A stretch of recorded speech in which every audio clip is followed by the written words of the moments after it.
Some people call us fanatics. I consider ourselves enthusiasts. I am Andres Perez, and this is Shuwatch! Oh, that's right, David's not here. So, hello everybody, I am your host, KaijuNoir, welcome to another episode of Shuwatch Super Dynamic Ultra Force Go. Here with me, for the most part, is Adam Noyes. Hello, insects of YouTube.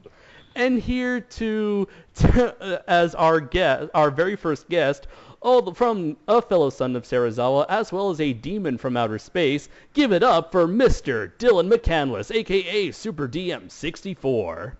Hello, all you other assorted creatures of YouTube who are not insects. Now, hello, arachnids of YouTube. Again, I would like to welcome all arthropods to our podcasting network. Except spiders, because they are terrible human beings. Terrible human beings. If you're a scorpion or a mite, I'm cool with you, but not a spider. Go away. And lobsters. Ever since I watched the original The Fly, I've been like, spider, go away.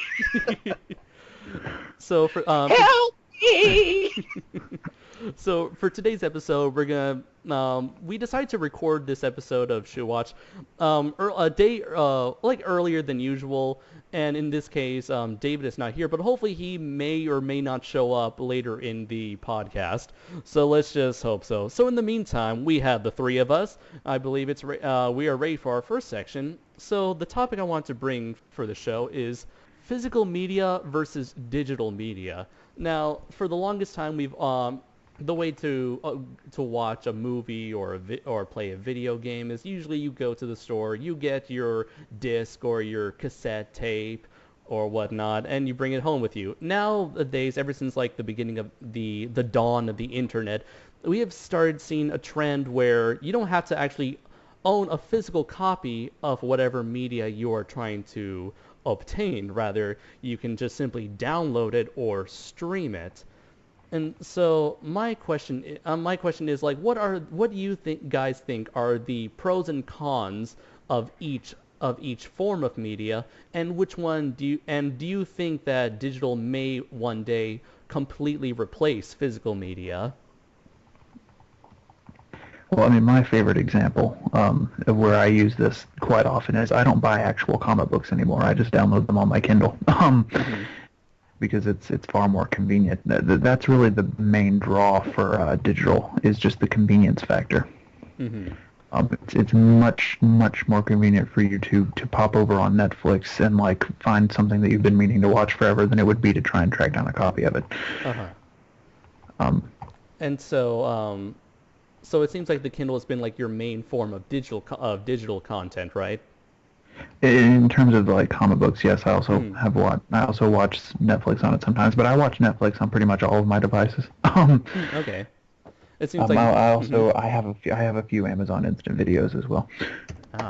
Yeah, it seems like especially like the biggest impact that digital media has had is in the rental, the whole rental sort of thing where.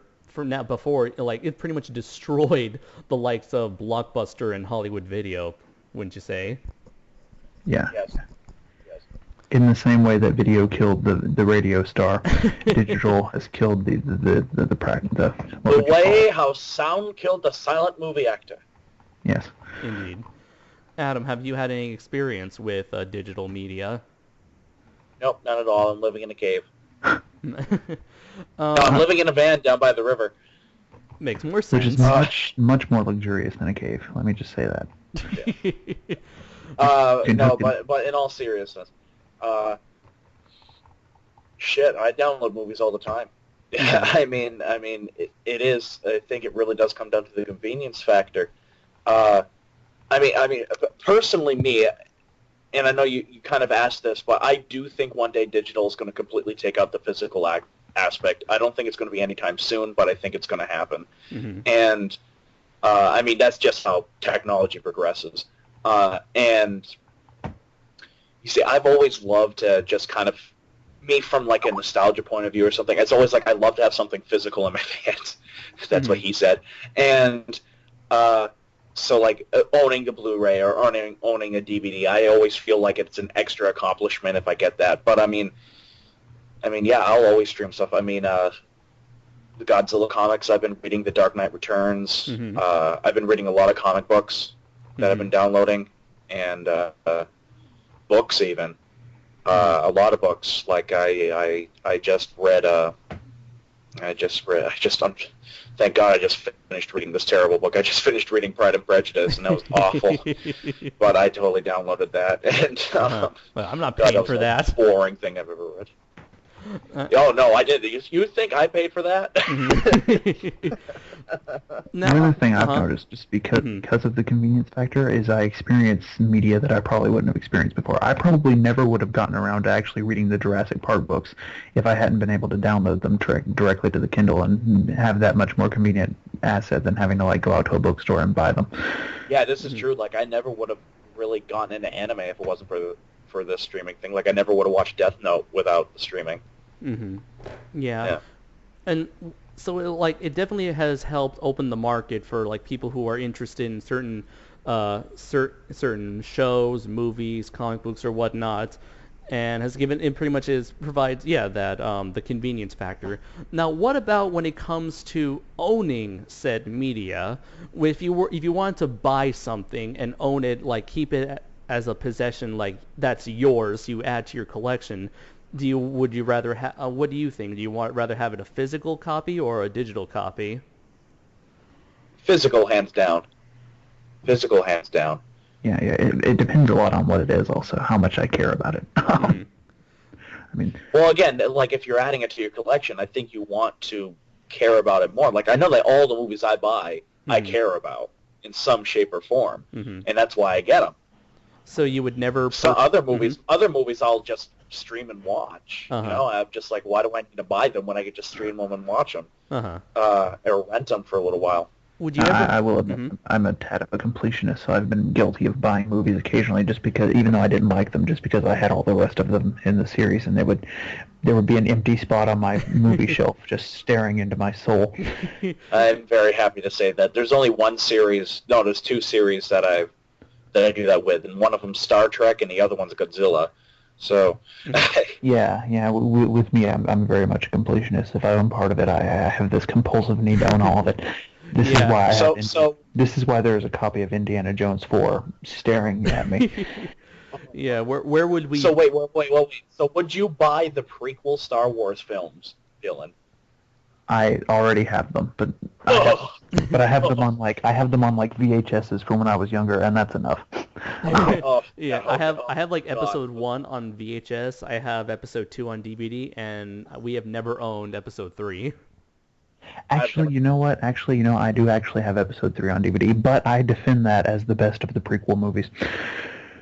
I still don't like it, but yeah, where would we all be without at least having Godzilla's Revenge or Gamera the Super Monster? Am I right? Oh, I don't have Gamera the Super Monster yet, but I will very shortly. I will very shortly. Because I've already pre-ordered those new Blu-rays. Yeah, I'm gonna wait till the price goes down before I get them. Which means I'll be behind the curve, but I don't care. I mean, it's a cheaper price. But you see, like that, I would buy. That's kind of stuff. That's stuff that I would buy on Blu-ray, and not just stream. Yeah, I mean, there are some movies that even though they're bad and you don't like them, you still care enough about them to own them in a weird way. Yeah, It's like I'm bound and determined to get the original Ultraman series on DVD. Or you can go. I don't know why. You can get it for like $7 on Amazon, Adam. Or you can just go the Gorizard way and just spend $200 on a third of the episode. Well, here's the thing. I'm saving up for a new camera, and that's why I'm not really spending anything right now. Oh. Well, when you get ready, it's like $7 on YouTube. I mean, on YouTube, on Amazon. Yeah.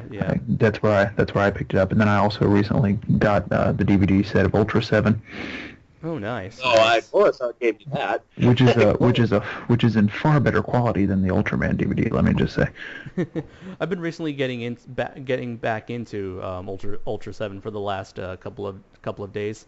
Kind of disappointed that there aren't. I still haven't watched them. Gorizard gave me the entire series on DVD, and I haven't watched it yet. I was kind of really bad. I was kind of disappointed that there weren't as many kaijus. It was mostly just alien invaders, but the character of Ultra 7 is more interesting. Yeah, well, I still like Ultraman Jack too. Yeah, I haven't actually started watching it yet because I still have to finish the original series. But Ultra 7 or Ultraman Jack? No, the original Ultraman. I'm saying I haven't actually got around to watching Ultra 7 yet because I'm still working on finishing Ultraman. Mm-hmm. It's like I'll watch a few episodes and then I'll start watching something else. Now, just wondering, have any of you ever came across like a certain movie you've seen at the store that's like $5 to $10 that you could stream it on Amazon, but because the price is so cheap, you would say to yourself, why the heck not? Just let's find out what this movie's like. Dark Knight Returns. I would check in. I would probably check Netflix first and see if I could watch it for free. So you've never taken a risk when it comes to your purchases. I like to know that I'm gonna like what I'm buying. Mm-hmm. Even if like the price was like really cheap, like $5 to $7. That's $5 to $7 out of my wallet. For real. That's how I look at it. Uh-huh. That's $5 to $7 that I could be spending on some other thing. Mm-hmm. Right. I am a cheap ass motherfucker. Except if I saw Sharknado, that I would buy on Blu-ray Collector's 3-disc edition. I would totally buy a Sharknado. I just haven't come across it yet. I know, that is so ridiculous that I have to own it. It's like Sharktopus. I have Sharktopus. Oh, nice. Kind of like, yeah. I never find Sharktopus, but I've seen Sharknado like once or twice at a Walmart's. Oh god, the movie is so hilariously bad. The one thing one like item that I came across a couple of times on Walmart was that I've recently got into this Americanized anime called Robotech, which was like a popular show in the 80s that took like 3 unrelated mecha animes and just like stitched them all together and sell it as one big show. And They just combined stock footage. Yeah. It's just like one show after another and just changed the dialogue so that it's appeared that all 3 shows took place in the same universe. Movie. Yeah, so once one show ran its course, they showed the next show, and when that show ran its course, they showed the next show. So it's like Power Rangers, but as a mecha anime. Exactly. Yeah. And I came across DVDs of the last third of the series, and then after that I came across, apparently the series was so popular that in like the 2000s, like 2005, they made an original movie with original animation, and I saw this DVD of this like Robotech movie in at stores, but I was always like, I don't know if I'm gonna like this or not, and I have yet to have taken that risk. Hey! Hey! So you became Who's imitating me? Who's imitating me? Is that Bill? Is that Bill? Bill's not even on the call. Wait, that's Adam. Wait, that's Adam, isn't it? Shut up! Now he's doing all of us? Now he's doing all of us?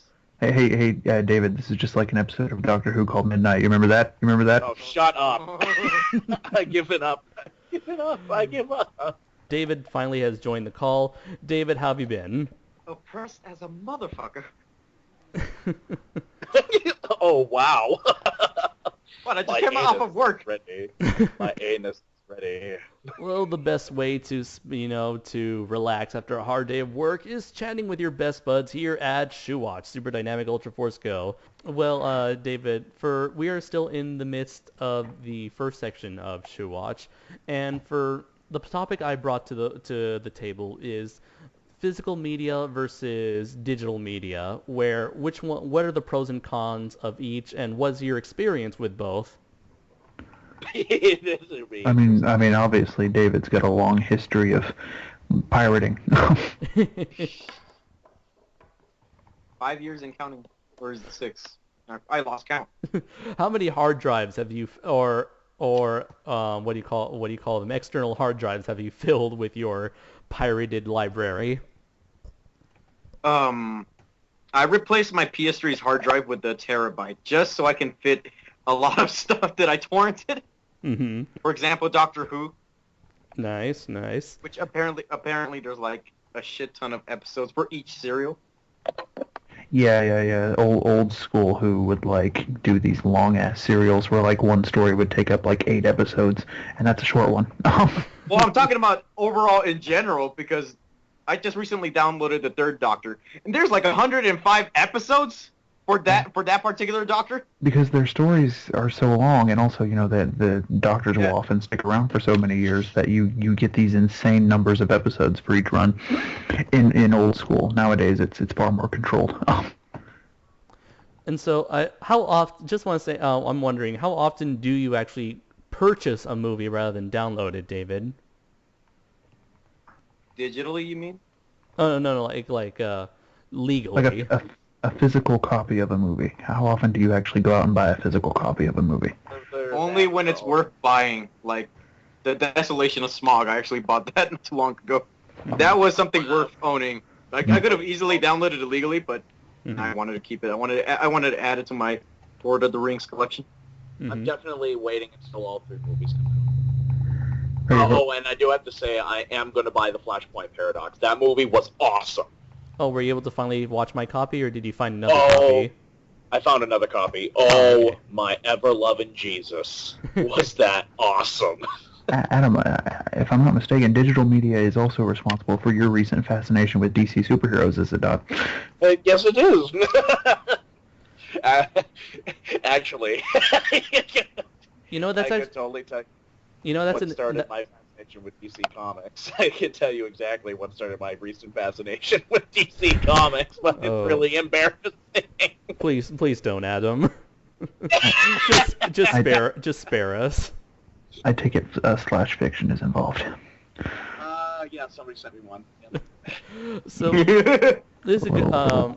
I'm just gonna say that this is. Well, the problem was, I would read it, I wouldn't know who this character was, so I'd type him up, and then it'd be like, oh, that's really cool, and then, oh, that's really cool, oh, that's really cool. That's what happened. And then you came over, I was like, Superman? No. Yeah. So this is an interesting point where, how often does it happen to you guys where you watch something digitally, say on like Netflix or you download it yourself, and this had led you to go out and purchase a physical media, like buy it, like own it. Yeah. When Attack on Titan gets dubbed and gets a DVD release, I probably will wind up buying it. Me too. Just Blu-ray combo pack. Just coming right out and saying that. The three Evangelion movies I'm buying. Yeah. That usually happens to me when it comes to like animes. Whenever I would stream an anime, and if I like it, I'll search for it and find like the cheapest possible way to get my hands on it on like Amazon or eBay.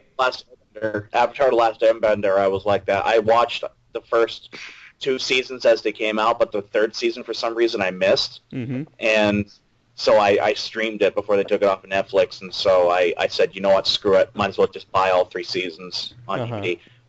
Well, fucking worth it. I fucking love that show. I don't care how old I get. I'm always going to love Avatar: The Last Airbender. Oh, now that you bring up Netflix, I think that brings up one of the pitfalls of digital, is that sometimes it can be unreliable, in that the number of things that are on versus not on Netflix is constantly changing. So and that is where torrents come in. So sometimes I'll be like, I will watch this on Netflix later when I get done with this other thing, and then when I get done with that other thing, I go and look for it, and it's gone. It's gone. You're like, WTF is this mofo? It is gone. Why do you think that is the case with Netflix? Like, do they can they only have so many programs before they run out of space? I don't know. No, it's called money. I think some of it they do seasonally because, like, around Halloween, all your Universal horror films are on there, except for the original Frankenstein for some reason, and then the rest of the year it's like you can watch silent era Phantom of the Opera if you want to. A lot of them also have to deal with money. Let's look at it this way: you pay a certain amount of money into Netflix a month, and you can get unlimited instant streaming. That can, if you watch enough shit. That can wind up getting down to like less than a penny a movie. And I'm like, there's no profit in that. Oh yeah. So stuff gets taken away. I watch so much on Netflix that I'm pretty sure I'm getting a good margin of it for free. Like less than a quarter of a penny. Yeah. And could it be like a supply and demand sort of deal where they only leave it up and see how much people are interested in it? That also has something to do with it, yeah. It also seems like as soon as a lot of people get really interested in something, they'll take it down. So that people, they can tell that their servers are going to be completely full for that one series or movie before they take it down. Which is why I'm watching Attack on Titan on Sunday. While it's still there. So it's kind of like that Flappy Bird incident where before that game was taken off of the App Store, like there was like a flood of people that were trying to get their hands on that app before it went away. I don't know I got why. mine wiped right the day before they decommissioned that app. I don't know why, because that game is the most infuriating thing I've ever played in my entire life. I had never played it. My God, Adam. Is it true that you get to fight Mario at the end of the game when you reach like 999? I have no idea, because in order to reach 999, you would have to be like Super Jesus. Okay, so I've never done it. I only went as far as going up to 55. That's my highest score. Mm-hmm. Then I just gave up. Like, fuck this. And so I remember. I'm not sure if Blu-rays still do this, but do you guys remember this time whenever a Blu-ray movie would come out, it would come with like the Blu-ray copy, and maybe half the time a DVD copy, and then a digital copy. That's my Pacific Rim.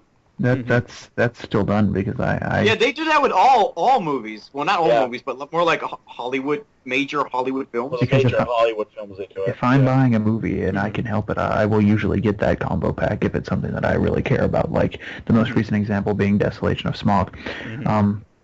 That's the only copy of the Blu-ray that there is. I'm sorry, I didn't understand that. Did you say Smog?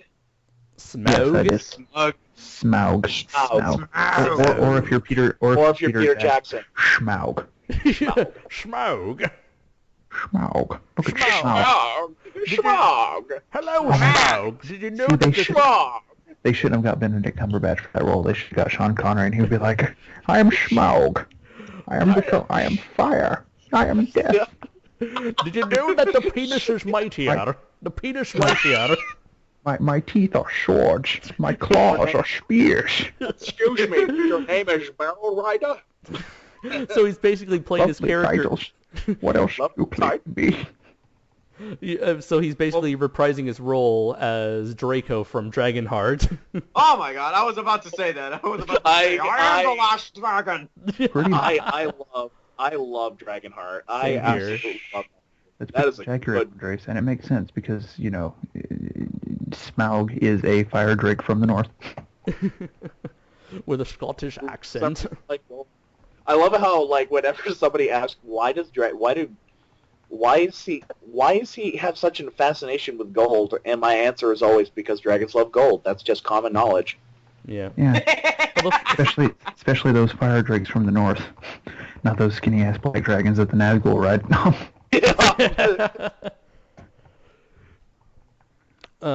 They found shit. The reason why I brought up the digital copy that came with Blu-rays is because in recent years I've seen the digital copies being replaced by an ultraviolet copies. Now, what that is, right, is you go, I think there's like two websites you can use. The one I use is Voodoo. Mm-hmm. You make an account and you redeem the code, and then you have a digital copy on that website. Used to be digital copies where like it would come on the disc and then you would download it onto your computer. But what I like about this system is it's on the internet, so you can access it from like anywhere. Mm-hmm. Does it, if the internet my Blu-ray player happens to connect to the internet, and Voodoo is actually one of the, like, I guess you could call it apps that it came with, so I can actually watch my my digital copies directly through the Blu-ray player, and not even have to get up and walk over to my DVD shelf. So it's not so much a digital copy, but rather a way of streaming the movie for free, right? It's kind of like Amazon Instant Video, except you don't have to pay for it separately because it comes in a combo pack. Okay. So it's better than Amazon Instant Video, actually. Was it true that apparently like other studios had their own versions of Ultraviolet, so where if you bought like a Universal movie, you have to make a Universal Ultraviolet account, and then like a Paramount, so you have to make a Paramount Ultraviolet account. I don't think so because I don't think so because I have a lot of Ultraviolet movies, and I'm pretty sure they're not all from the same studio, but I've only got one account. Because I haven't had any experience with Ultraviolet whatsoever. I mean, I had a couple of digital copies of like the older like 2008, 2009 Blu-rays, where like you download it into like your little iTunes library. Yeah. So what if you had like a really bad internet connection? Like if it was like a rainy day, would it take longer for your Ultraviolet movie to stream? It might, I guess. But I guess you never had that problem. I have not yet. No. Of course, in that case, I bought it in a combo pack, so I would just go grab the DVD and or Blu-ray. Now, would any of you guys ever purchase a digital copy rather than stream it or torrent it? Well, that's technically what Amazon Instant Video is. So yes, actually, I already have. And Amazon Instant Video, is that like you get to see it whenever you'd like, as long as Amazon is still around, or is it like a rental thing for it's only for a limited time? Well, that's the thing. You have the option. You can either rent or buy. I see. Usually renting is like $2.99 and buying is like $9.99. And if you rent it, you've got it for like a set amount of time. But if you buy it, obviously it's yours. And it's like you download it into your computer and whatnot? No, you don't even have to download it. The player is online, so you can watch it directly on Amazon. You can download it if you want to. I see. And what stuff have you usually watched on Amazon Instant Video? Well, usually now, since I'm a Prime member, I'll just stream things for free because there's a lot of stuff on there that you can watch for free if you're a Prime member. Sometimes things that aren't on Netflix, so that's convenient. But like, to give you an example, before I got my actual physical copies of the Kill Bill movies, I had them on Amazon Instant Video because I didn't have a physical copy yet, and I just hadn't gotten around to buying one, but I really wanted to watch them at some point, and I didn't want to wait around for them to come on TV. Okay. Now, the last thing I wanted to bring up before we end this segment is, if with this large push towards digital content, how do you see this new digital format? Do you see this having any sort of impact on the way people today make movies, like in both like the big budget, like the big Hollywood studios, and on the independent circuit? I would say it has like much more impact on the TV industry because they're now like making movies exclusively for Netflix, like House of Cards. Yeah, or what's that other one called that's really popular? Orange is the New Black? Yeah, that one. There's also another one that's like I do want to watch that really bad. There's also another one that's horror themed, and I've heard it's just a terrible show. I've heard good things about American Horror Story. That one's not exclusive to Netflix, though. I'm talking about. That's a TV oriented. Right. Yeah, it seems like everyone's trying to jump on the Netflix train, where even like Amazon, I think at one point was announced a couple, like maybe last year, that they were planning on having original content on their site, similar to what Netflix has done. And that's just stupid. And I remember even Blockbuster back when it was announced that they were going down, but I don't think anyone really cares. Anyone gives a dang about good old Blockbuster over there. From what I've heard, like a lot, it's become like the whole Netflix streaming thing has become incredibly hard for independent films, because I think before they can release their movies like direct to video under like, let's say, Full Moon Studios, but nowadays it's becoming so hard that Netflix is the only way for independent filmmakers to release their films, and even then the money they get through Netflix does not justify the budget they spent on their movies. Yes, that's where I see the problem. So it could be like that this whole the new like digital streaming, while it's great for us consumers, I think for the people for the independent filmmakers, it's kind of like putting a stranglehold on the direct to video market. And I think perhaps. I mean, obviously, the studios aren't going to be affected by this whatsoever. But yeah, for independent filmmakers, this is definitely a problem. Although it's kind of a wonder how Asylum has survived for this long. Because they're cheap bastards, and they use the tax codes to their fucking advantage. I mean, that's how it works. I mean, have you seen? I haven't even seen the movie, but have you seen have you seen Atlantic Rim? That movie is better than Pacific Rim. I'm pretty sure they probably filmed that thing for like $10. Yeah, this is true. Yeah. Probably got their the cheapest 3D modeling equipment that they could they can possibly get their hands on. Or it's the same model, the same CG technology that they've been using since Transmorphers. And that Nintendo 64 quality CG, yeah. yeah. They borrowed their technology over from Nintendo circa 1998. Actually, you know what? I don't think I'm giving them enough credit. I think it's at least PlayStation 1 worthy. Maybe PlayStation 1 cutscene worthy. Yeah. With that said, I believe it is time to take a short break from Shuwatch Super Dynamic Ultra Force Go, and we'll see you guys very soon after the break.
Greetings, my friends.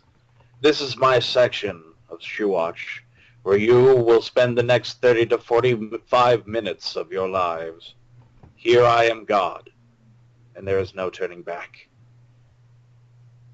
So now that I got that out of the way, welcome to my section of Shuwatch.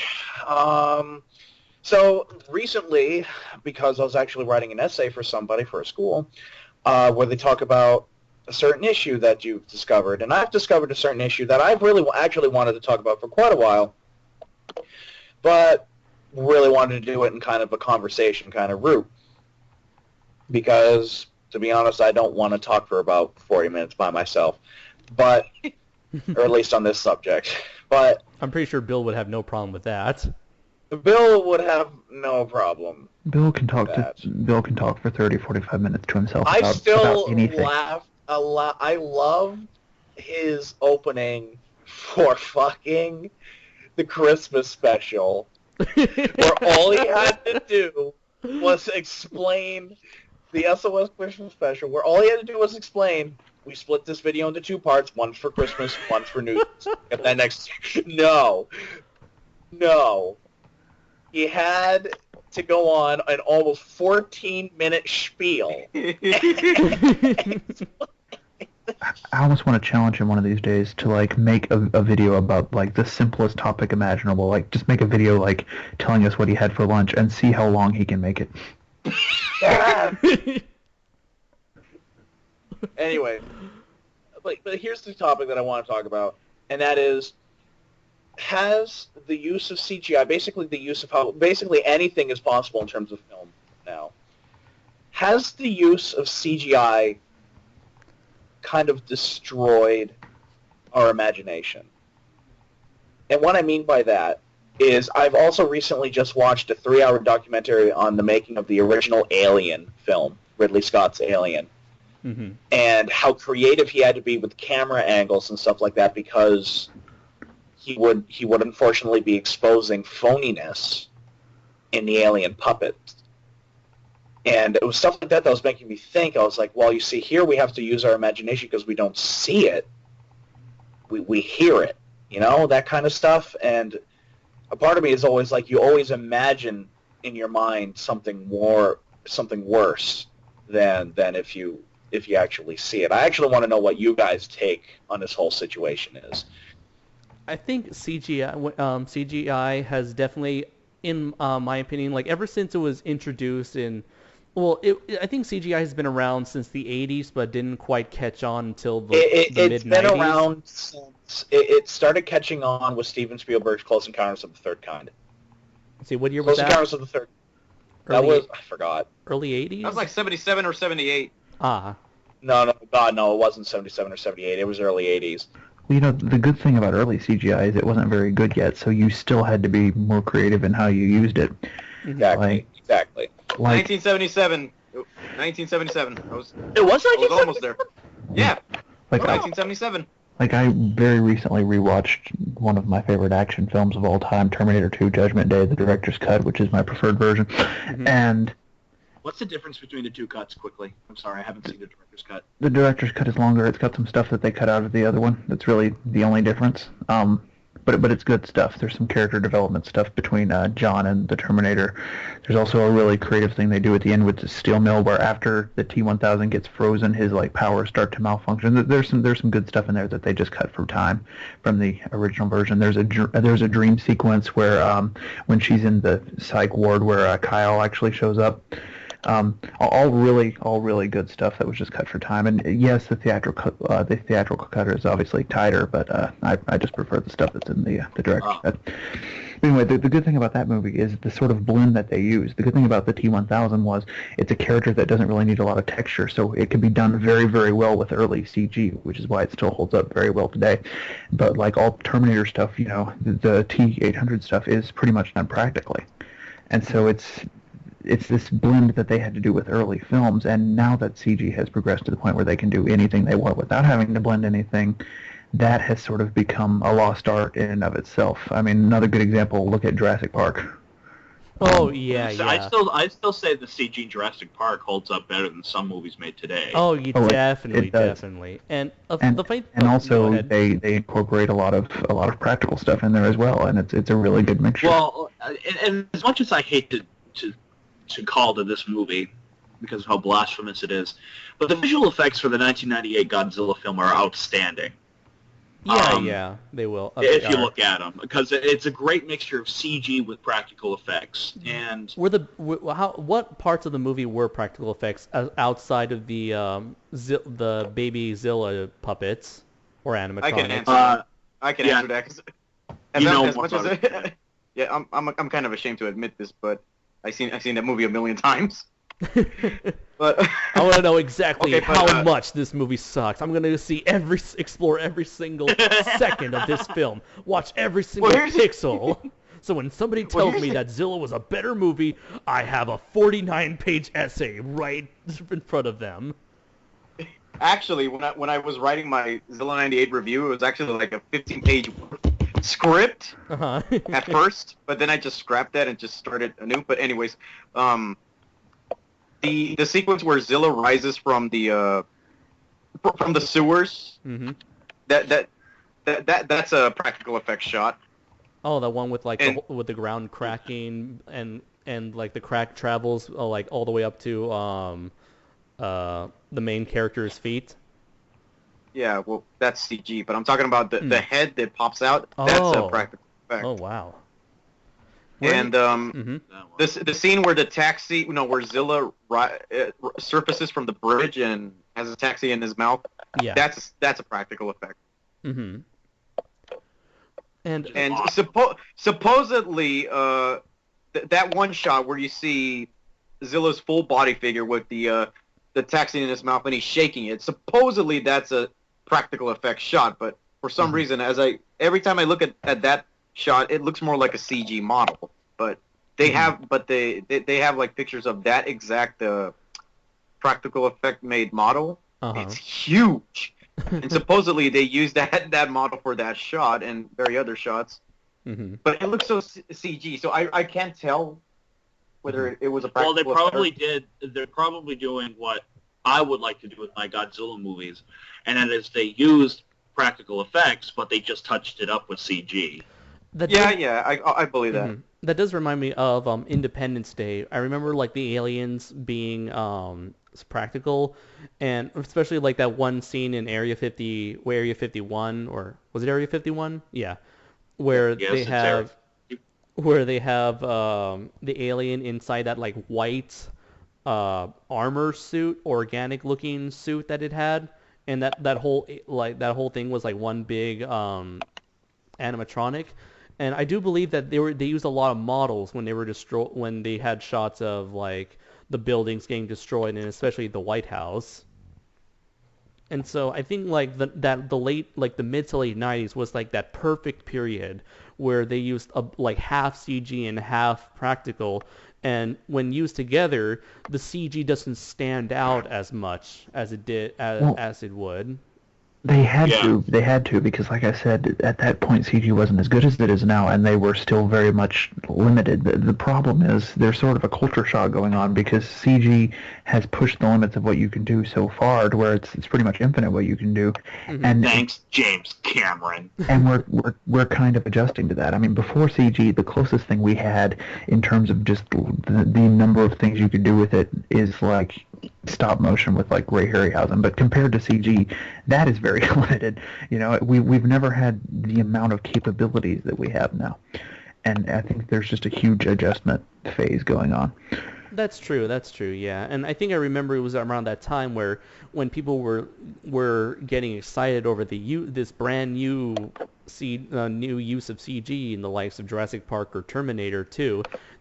I think a lot of studios took advantage of this and started using CG as a novelty rather than as a tool. It's like if you look at a lot of movies back then that I'm George Lucas. Yeah. If you look at a lot of earlier movies, like let's say like Star Wars Episode 1 or Anaconda, that heavily used CG, and a lot of people back then were like, "Oh my God, this is CG! This looks so totally cool." And nowadays, if you look back at all these like late 90s, early 2000s CG films, they do not hold up at all, really, because that novelty has worn off. A good example of this: music videos from the 90s that would use so much CG, and it's so bad. Backstreet Boys. It's so bad, you guys. Do you remember the music video to the song Blue? Yes, my God, do I remember the music video to the song Blue with possibly the worst aliens ever. Yeah. I'm sure like that was like when that music video came out, everyone was like, "Oh my God, this is like the greatest thing ever. It's like a video game brought to life." And then looking back, you're like, "Oh." Yeah, now our video games look better than that. So. I think our Nintendo 64 games look better than that. Dude, yeah, my Game Boy looked better than that. So. My NES looks better than that. And some of the problems with CG versus practical have actually been improving over time, because one problem that you had with CG was a lack of personality or performance through the effects. Now with the rise of motion capture, that has been fixed as long as the studio is willing to go that route. But at the same time, there's still a lot of problems with it in terms of it doesn't have the charm that movies used to have, Yeah. Well, and it's something that I want to bring up, especially, is just, do you think it's killing imagination? Because it's like anything is possible with the world of CG. James Cameron and Peter Jackson have proven this, that you can do whatever you want with the power of CG. But when is it better to show and not when is it better to tell and not show? When where do you draw the line when there's just too much of it? I would say there's definitely a huge. We're definitely at this point where there's too much CGI to where even the most minuscule of things that could be easily done with practical effects for half the cost is used CG, only because it's now a luxury now. We'll go back to the example Adam just threw out of Peter Jackson. Go back just, what is it, 10 years ago, and watch video of them when they were filming Lord of the Rings, and then watch some production video of them filming The Hobbit. Yeah. And just take in the difference. Very different. But I'm going to defend the walls of green screen. I'm going to defend Peter Jackson a little bit with that, and that's because on Lord of the Rings you had two hobbits, right? You never really had anywhere near as much of little people interacting with tall people in the Lord of the Rings movies as you do in the Hobbits. There is a lot of that, but it's usually just one character or two. It's not 8, 9, 10 dwarves. Yeah, it's you've got Gimli interacting with Legolas. You've got the two hobbits together, which you don't have to do any forced perspective in that case. And then you've got the other two hobbits, but they get split up in the third movie. and exactly, while the Hobbit, they're all sticking together. Yeah. And you also have to have a lot of taller people that aren't really taller interacting with them. So I actually defend the CG usage in there. But there are other examples of it, though, where, there are. All of a sudden orcs have to be CG. Well, that was the one thing that really bugged me. You see, it didn't bug me as much as it did in the first Hobbit movie. It bugged me, but in the second Hobbit movie, I was very happy to see them bring back a lot more practical. They brought back quite a few practical orcs. Yeah, but then it made the CG orcs, stick out all that more. Yeah, my problem with the CG orcs, I would be fine with them, except they don't really look like the practical orcs. Yeah, they look too clean. You take that in continuity with, the Lord of the Rings films, and you're like, what happened? Exactly, yeah. But what does bug me about the three Hobbit films more than anything else is just the fact that the other Lord of the Rings movies were made on budgets of $90 to $100 million, and they look fucking phenomenal. Mm-hmm. While these movies have budgets of $275 million each. Well, yeah, that's also it's because I think the Hobbits, they're basically a product of the times where every big budget blockbuster movie is going to cost at least $200 million. You see, I don't get that.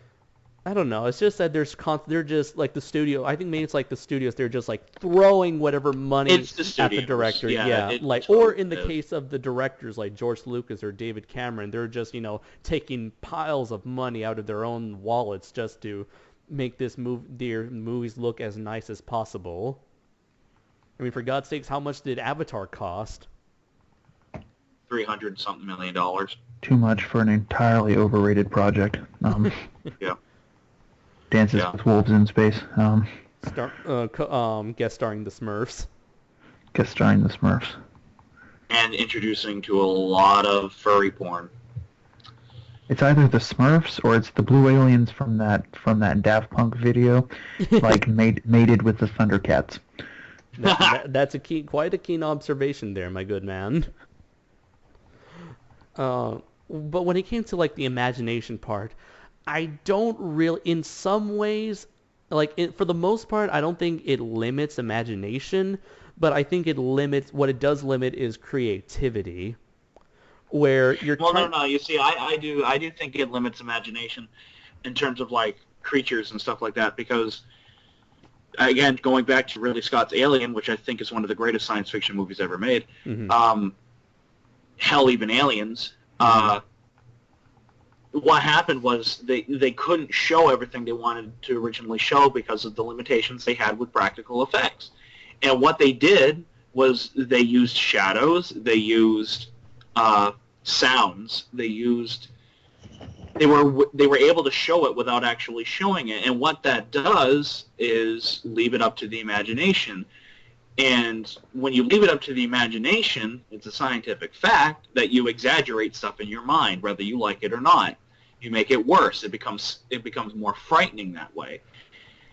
CG again, and this is not saying that people who work on CG are lazy. I'm not saying that at all. In fact, it takes just as much work to do CG as it does to do physical effects. It's just a different kind of work. It's hard to do CG. It's hard to do CG well. I give props to those people that do it, like at Weta or ILM. I give major props to them. Especially Weta. Weta. Oh my God, Weta. Seriously, they are the best. They are the best. Well, ILM is a close number 2. Yeah, I was about to bring that up. Isn't ILM like the more mainstream of the two? Yeah, they're more mainstream, but there's nothing better than Weta. I'm telling you. Yeah. And Weta's so expensive too. Now, Digital Domain, is that James Cameron? That's why they're the best. Yeah, this is true. Again, thank you, Peter Jackson. When it came to Alien, the limitations that film had worked in its favor because that was a horror film, and one of the biggest factors with horror films is the whole like what you don't see is scarier than what you do see, and for the horror film alone, you don't really need a lot to scare people because deep down inside, we are all sort of like paranoid whenever we are not aware of what is stalking us. But I think CG has definitely limited the imaginations for the horror genre so much to where it just horror films has just devolved into a delude of digital tricks, and CGI only emphasizes that, especially because it's especially sad. I think it has something to do with I think I can say the same thing for the sci-fi genre too, because I've seen a lot of stuff where they have like entire sets be CG, and I'm just like, why? To throw out an example that's both sci-fi and horror, and this is really sad because it's not a remake, but it's look at the recent Thing movie. Oh God! As opposed to the original fantastic movie by John Carpenter. That movie's scary as shit. What's amazing about that movie is it's the sort of concept that nowadays you would think could only be done in CG, and they pull it off completely practically.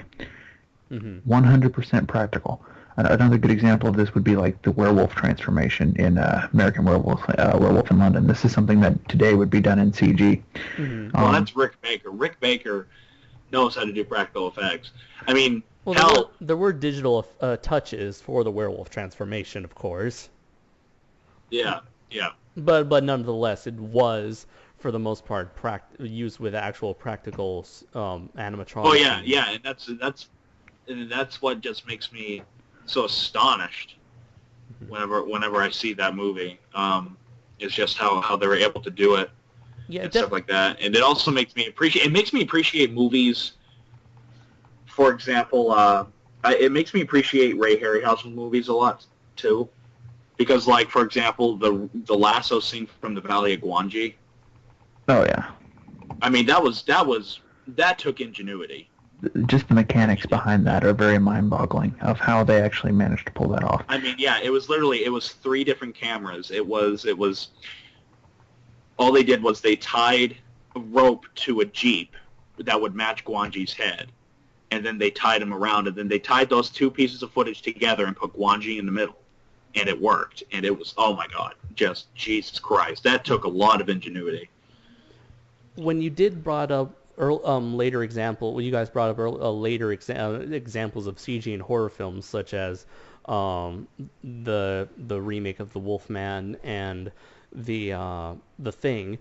The problem with that is, again, the whole they were made in an age where CGI has become like the Hollywood, no, not Hollywood system, but movies today have become so oversaturated with CG where it has lost its charm, and it's been used so much that people are now able to tell what is CG and what is practical effects.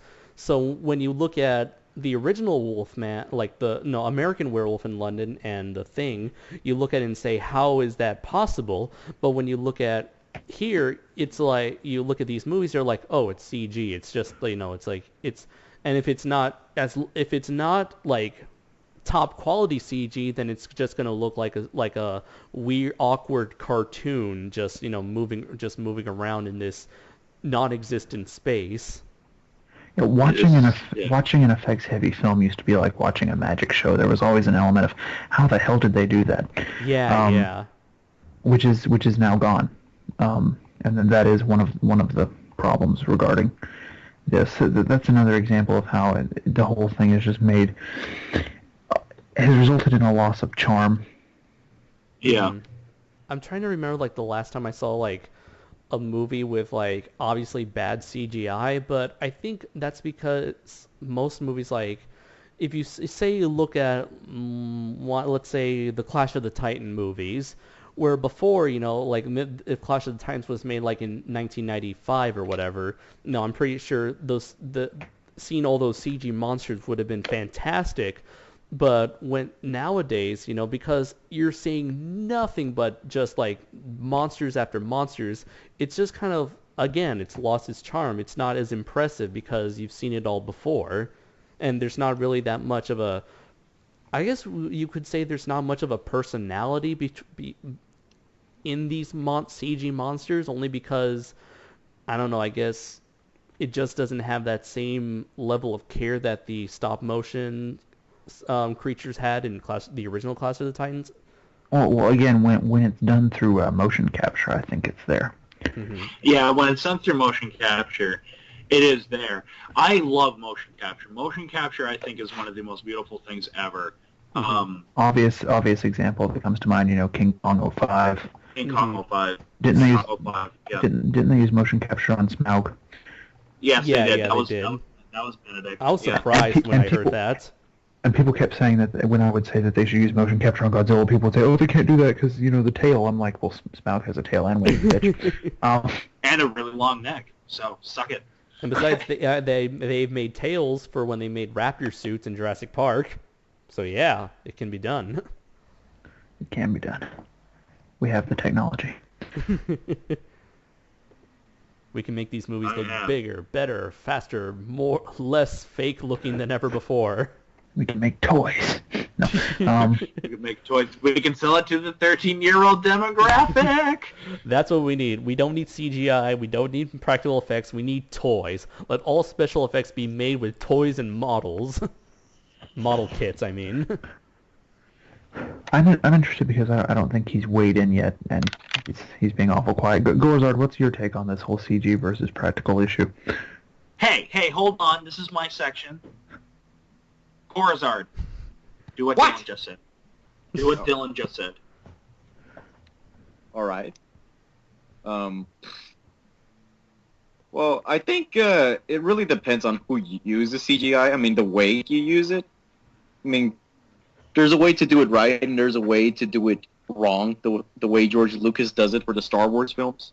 Because looking back on the prequels, they're all CG heavy, and the CG really has no purpose. It's just there to fill in the blanks. It's just there to be a green screen.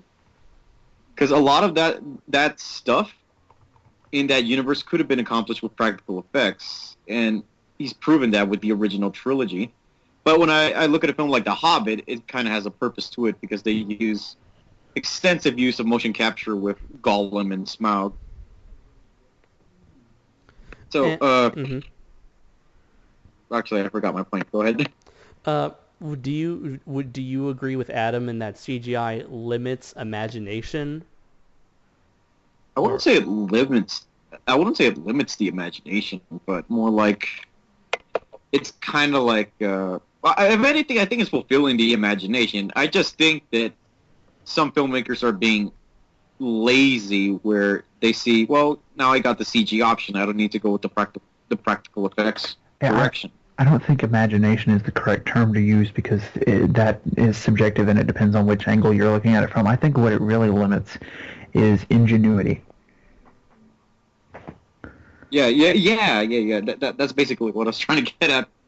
I think it's like, how the director's treating the material, whether they want to be ambitious or lazy. In the case of George Lucas, he got lazy. Mm-hmm. Now, I'm surprised we haven't brought up the Transformer films in this regard. Now, would you consider the use of CGI in these three coming soon, including the four films?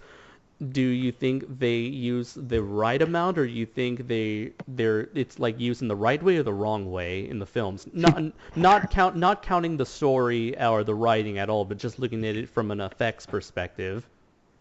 Well, Transformers is an example of something that I don't know if you could do any other way than CG. I mean, I guess you could have done it in stop motion. But because that would have held up today. I can't really think of another way to do Transformers. So that's an example where it's very much necessary, because how else are you going to do that? Mm-hmm. And I think you could accomplish Transformers with practical effects if you could try. I remember back when I used to argue with the Godzilla 98 fanboys a lot. One of the most ridiculous arguments they made, the reason why 1998 that particular creature looks better than the Japanese version, was because Godzilla, the Toho creature, could not possibly be done in CG. And of course they proved that wrong with Garrett Edwards. But yeah, I think that's bitch slapped him hard and was like, "Bitch, are you for real?"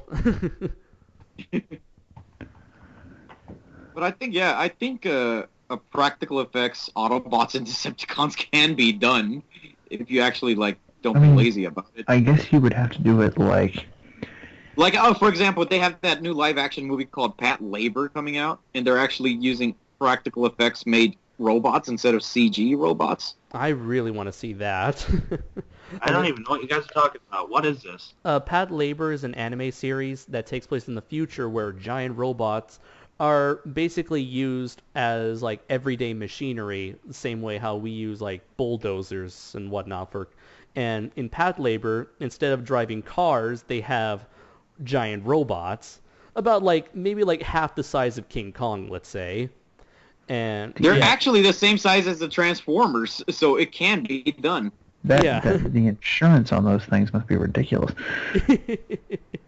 Yeah, I'm gonna look for the Pat Labor poster. I think they showcased the practical robot they had there. What would it look like to do Transformers practically? I guess it would just look like the Power Rangers Zords, the way you see the parts moving around or whatever. But it would be so slow. And the thing about Transformers is, even in the cartoon, they always transform very quickly. You know what? Remember, do you guys ever saw or seen clips of a movie called Robot Jocks? Yes. Yes, I do remember Robot Jocks. There we go. That's how you can do giant robots in live action. I didn't say you can't do giant robots practically. I mean, look at freaking Mechagodzilla. I'm talking about Transformers specifically. I don't know if you could pull that off. The actual act of transforming it is what sort of makes it questionable for me. Mm-hmm. Yeah. You could maybe use models and then have like miniature models, or as what Peter Jackson likes to say, bigature models, and just just film those models moving around the pieces, the pieces of the robots transforming. And like I said, it would be like Power Rangers, but it would be a lot slower than what you would want from Transformers, because even in Generation 1, when the Transformers transform, it's very fast. I mean, the sound effect is like and then it's done. Well, maybe you can fast forward that footage, and there you go. I don't want a Transformers movie where them transforming looks like me as a kid trying to figure out how to make the freaking toy work, and like the instructions are not being very helpful, and I'll move a piece and then have to move it back. It's like a freaking Rubik's cube, and then you finally get it transformed, and then you have to figure out how to transform it back. Well, you transform so quickly. Well, I just want to say, Mm-hmm. recently I got an obsession with shootouts, and I want to bring this up before we finish. Mm-hmm. Something that annoys me to no end in terms of the overuse of CG is CG blood. Oh my God, yes. That annoys me because I was recently watching director Sam Peckinpah's The Wild Bunch, which has, in my opinion, the greatest shootout ever at the ending of that movie. And there were so many squibs going off, so much blood in that final battle scene, and it all looks really good. And it gives the actors something to react to. Like they can actually be like, oh shit, that explosion just went up, that squib just exploded on me. Fuck, that actually kind of hurts. But no, it gives them something to react to. But I was watching The Walking Dead, and this annoys me to no end in The Walking Dead, is that it's all CG blood. Uh-huh.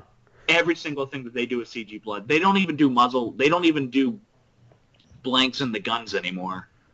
No, I do. It's all computer generated flashes. Digital bullets. Yeah. Yep. And that annoys me. Digital smoke coming out of the gun barrels. Yes. Now that is, I will say that use of CGI really limits imagination, because I feel like I understand they want to use CGI because it allows them, I don't know, maybe for it's a much more quicker way than having to, perhaps there are squibs that don't work in the right way in some sort of fashion because you want it to explode a certain way, and with CGI you can explode it that way you want. However, like I said, it goes to the whole creativity sort of thing, and I think creativity and imagination go well together. But if you always have, especially with low budget films, I usually see the exact same blood effects all the time, to where you see. And I want to show you. I just want to show you this,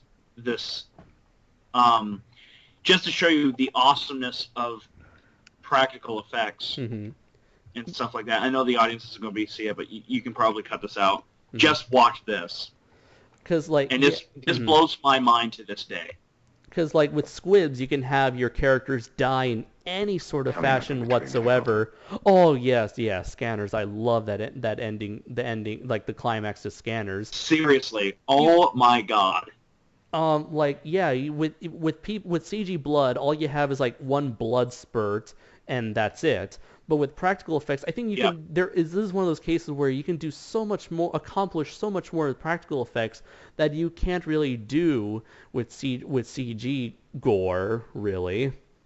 Yeah, you just can't. I mean, that's also something that I think the George Romero movies do extremely well, is that he used squibs and stuff like that, and it gave the actors something to react to. I think that's another key thing that's really important, is that the CG stuff, there's nothing they're reacting to. They have to kind of improvise it. And if you actually have a squib going off on them, I mean, Ernest Borgnine, who was in The Wild Bunch, said the squibs helped them out so much because he literally had something to react to. And it adds a whole nother level of their performance. And yeah, when you said this is really a tiny thing if you really look at it in the grand scheme, CG blood and stuff like that. But it's something that I'm like, why? Well, it's the sort of thing that I don't even with the whole argument we were just having with Transformers. I understand why you had to do Transformers in CG. I don't understand why you have to do blood in CG. This is such a basic thing that's been around for years. I mean, heck, if your movie's in black and white, you can use chocolate syrup. Jesus, I mean. This is true. It just seems entirely unnecessary. No, it doesn't seem entirely unnecessary. It is entirely unnecessary. You know what's even more crazier than CG blood? CG nipples. Because apparently there have been films in the last couple of years where there are women who do not want to be on film do not want to be topless on film, and these are, I think these are usually like sex comedies of some sort, and they would, rather than being topless, they would have CG nipples over their real nipples when they're in their topless scenes. Maybe if you don't want to be on screen naked, you should be in a sex comedy. Yeah. Yeah, or just don't take the role at all. That's what I'm saying. Maybe you shouldn't be there. Andres, money is a very important thing. Dignity. Dignity be damned. Yeah, screw my dignity. It certainly hasn't stopped Anne Hathaway on a number of occasions. Hey, this is coming from a gay guy. She is rather attractive. I will agree to that. Folks. There you have it. And on that note, ladies and gentlemen, on that note, this concludes my section of Shuwatch. Thank you for listening. See you guys after the break.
Hello everybody, this is KaijuNoir, and I'm here to present you the last section of Shuwatch, Gorizard, After Dark.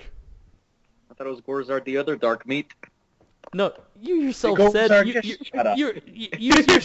you yourself claimed this title in the first place, okay? And by the way, did I? Yeah. Yes. We've done this like I don't remember such conversations taking place. We've done this every single episode, David. Every single episode, David. You know, this is your punishment for for being so lazy as to introduce your own segment. I am not lazy. I am an American. Yes. Oh, yes. Same thing. Yeah. Okay. Same thing. You want to tell me the difference, Gorizard?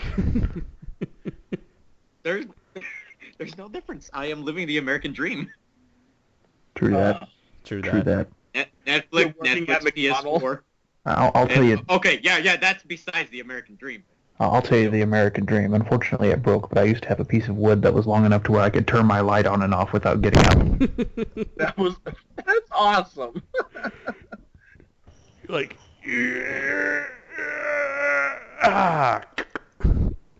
nighttime. I'll tell you what the American dream is, and it's not even American. Watching watching Godzilla 54 on the big screen. Is this going to involve an Asian woman? Oh, there it is. That's it. He got it. Oh, come on. I said that way before I was rudely interrupted by Andres. Andres. I regret nothing. Anyways, care to somehow segue this crazy car crash of a conversation into your segment, David? All right, fine. I surprisingly managed to get my screenwriting.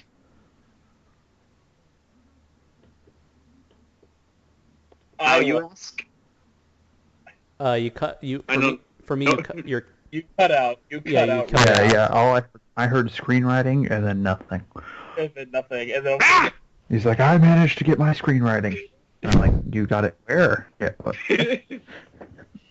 Clearly. Can you hear me now? Yeah. We speak a little bit more. Can you hear me now? Yeah, we can hear you now, loud and clear. In fact, too loud. Yes. Positive? Yes, yes. Yeah. Bring down enough? bring down the volume just a tad. Enunciate a little bit more. Okay, and go. Deep breaths. Now sear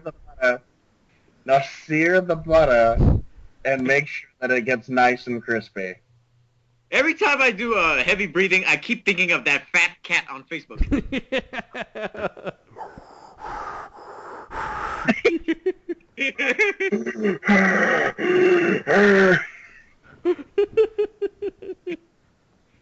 Anyways, as I was saying before, I was rudely interrupted by my own internet connection. I managed to convince my screenwriting teacher to get back into Godzilla and to probably make him see the new Godzilla movie. To get back into it, so he was into it before and he left it? Well, he was into it when he was a kid. I don't know if that counts or not. No. But, anyways, this was like... I just shot you down, David. No, that doesn't count. No. The real fans stick around. Okay, let me rephrase. I got him into Godzilla. Okay, there we go. Proper. That is an accomplishment. I did it 3 ways. One, I did my midterm Did a paper 3-way? on Godzilla. No! He got him into Godzilla with a 3-way. Now, there's a story I want to hear. Now. That's the reason why I put that King Kong versus Godzilla poster, that prepare thy anus. I love that picture. It was like, oh my god. I forgot, was it the one with like the Ewok? No, it's the one where... It's the one with Godzilla hovering over King Kong. It's that, I saw that, yeah. They take a freeze frame from a Godzilla movie and it just happens to look sexual, like that famous image of Godzilla behind Anguirus. Yeah. But this one is just Godzilla hovering over King Kong and looking down at him seductively. It's prepared great. I'm gonna take that meme, reverse it with the actual King Kong versus Godzilla poster where King Kong's lifting Godzilla and saying, "No, prepare your anus." Get it?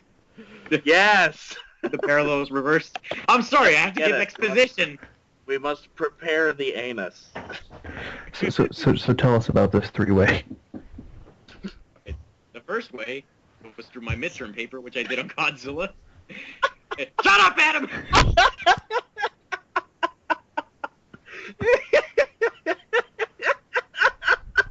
The first way was on the table. The second way... Oh, did I ever tell you about my third impact? Adam? It was Gorizard in the library with the candlestick. I'm curling up in my... Third impact.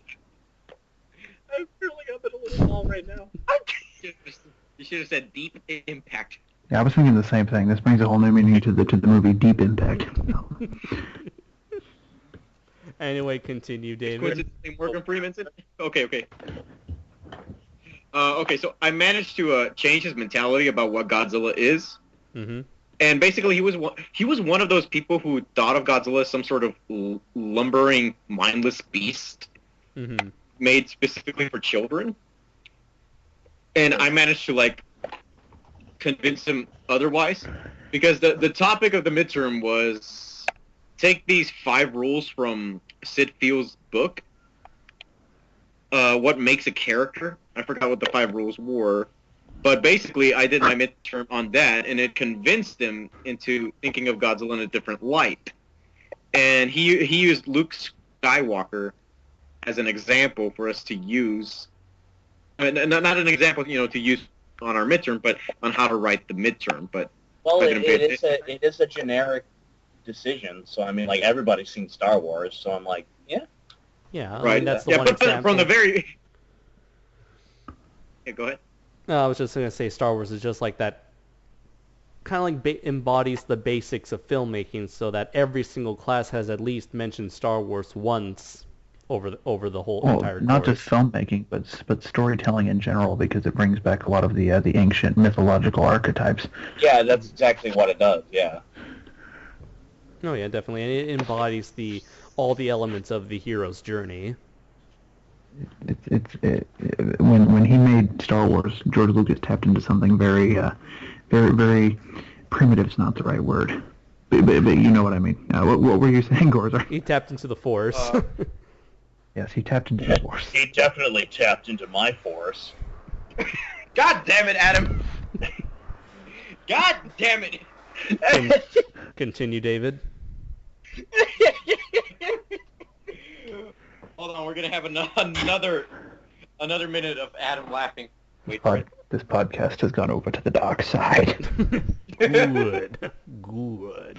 I'll bring you over to the dark side. Oh, now that would be sexual if you were black, Adam. If you were black. If Adam was black. No, I'm just a racist. Come to the dark side. So says James Earl Jones.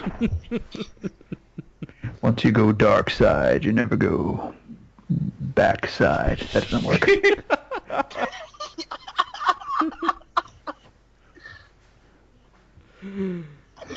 Anyway, continue, David. My best argument for why you should join the dark side actually comes from the Fairly Odd Parents movie with the cupcake or the muffin or whatever it was. At the beginning, he's like, join the dark side because you'll get to wear a cape. Chicks dig the cape. I love that movie. I remember that. That movie's a lot of fun. Mm-hmm. Anyways, as I was saying before, I was rudely interrupted by Adam's sexually, racially charged comments of the dark side. I mean, of the Force. Tension right now. Anyways, okay, I found my midterm, and the four key elements to creating a good character, according to Sid Field's book, is 1, dramatic need, 2, point of view, 3, attitude, and 4, transformation. And I got an A on the midterm. Basically, I'm not going to go through all of it, but I put, to summarize on the dramatic need section, Godzilla's dramatic need is established early on in the franchise with the original film, but it's never truly revealed or even hinted what his dramatic need is, but rather it's later on revealed on the sequels what his dramatic need is. And I use Godzilla vs. King Ghidorah as a prime example to what his dramatic need is.